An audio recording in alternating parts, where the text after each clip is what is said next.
Bonjour à tous ceux qui regardent ces vidéos et qui les attendent.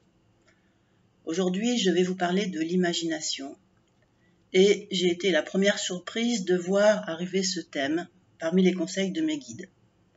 Comme pour ma part, je n'ai guère d'imagination, que je ne suis pas artiste, c'est un domaine qui ne m'est pas familier.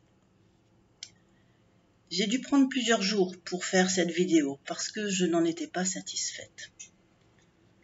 Alors aujourd'hui, je vais seulement aborder 2 chapitres. Le premier, c'est l'imagination et la prière. Et puis aussi avec la mise en œuvre de la visualisation. Les prières s'appuient essentiellement sur le langage, sur des mots, sur une suite de mots et de phrases prononcées bien sûr dans un esprit de recueillement. Lorsqu'on ajoute en plus la visualisation à nos prières, elles prennent de la force. Elles s'enrichissent de tableaux visuels. On imagine de bonnes scènes pour le futur, on les fait se dérouler dans notre conscience. On imagine des spectacles et des films. En fait, la vue est sollicitée en plus de l'ouïe. Je dirais qu'on passe de la radio à la télévision. Et ainsi, nos projets d'amour, de compassion ou de bienveillance pour autrui prennent de la force en s'appuyant sur des images. Je parle bien sûr d'une imagination consciente et volontaire, tournée vers un but. Je ne parle pas d'une imagination débridée qui s'appuierait sur nos désirs et nous entraîne dans des fantasmes futiles, inutiles et improductifs. Non, je ne parle pas de ce qu'on appelle les rêveries. La deuxième chose dont je voulais vous parler aujourd'hui, c'est imagination et pensée positive. L'imagination permet de créer des pensées positives et donc de recréer notre présent. C'est un outil d'évolution. L'imagination est un processus de la pensée, c'est une qualité de l'esprit et donc une qualité spirituelle. C'est grâce à l'imagination que nous pouvons créer des pensées positives qui ensuite vont amener du positif dans nos vies.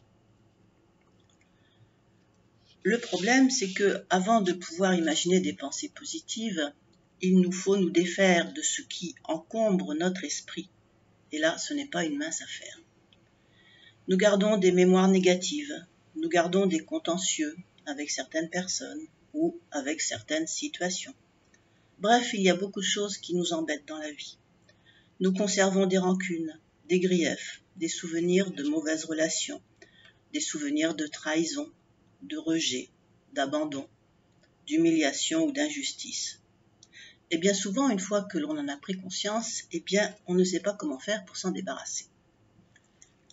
Les guides me disent « renvoyer fortunes et contraintes par l'imagination ». Alors, fortune, c'est bien sûr les mauvaises fortunes. Alors, je vais vous indiquer un petit exercice qui s'est avéré très efficace. C'est un ami énergéticien qui me l'avait donné. En premier, vous pensez à la problématique qui vous contrarie, qui vous tracasse, à la question, au problème que vous n'arrivez pas à résoudre. En 2, vous vous enracinez en terre et vous vous reliez au ciel.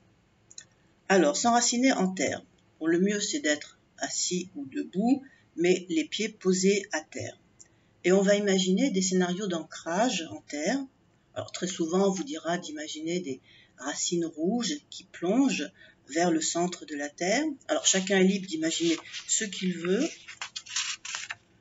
Donc là, vous voyez, on fait appel à l'imagination. Et ensuite, on visualise ce qu'on a imaginé. Ensuite, on se relie au ciel, à notre façon.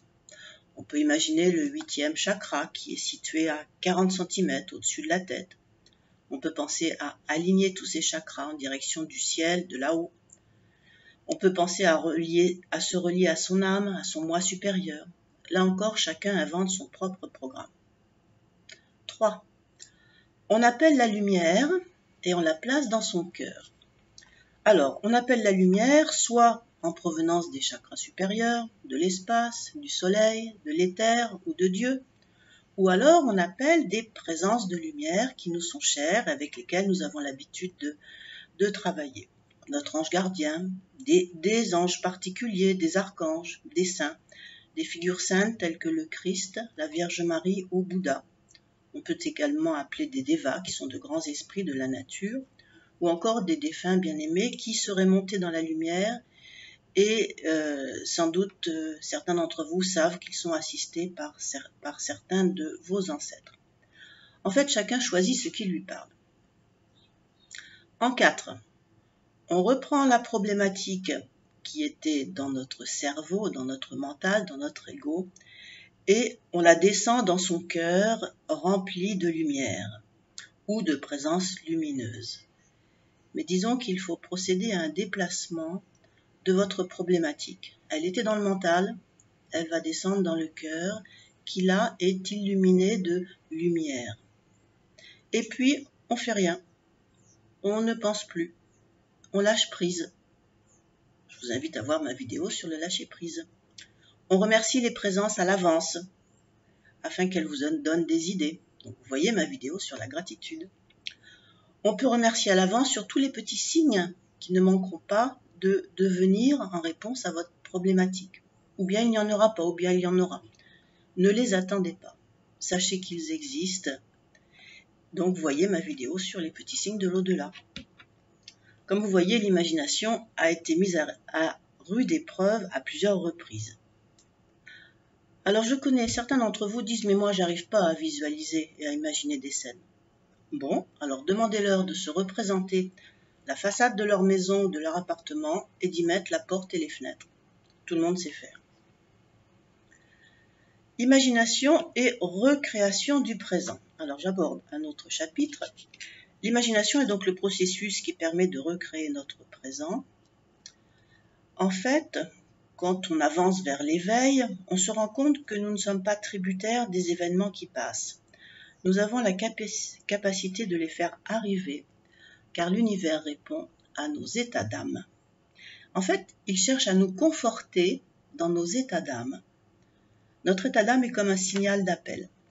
Si nous sommes constamment tristes, des événements tristes continueront d'arriver. Si nous vivons dans la peur, l'univers nous enverra de nouvelles situations de peur afin de nous conforter dans cet état. Comprenez qu'il est grand temps de manifester d'autres états d'être à l'avance, tels que la joie, le bonheur, la paix, la satisfaction, la gratitude, enfin toutes les bonnes choses.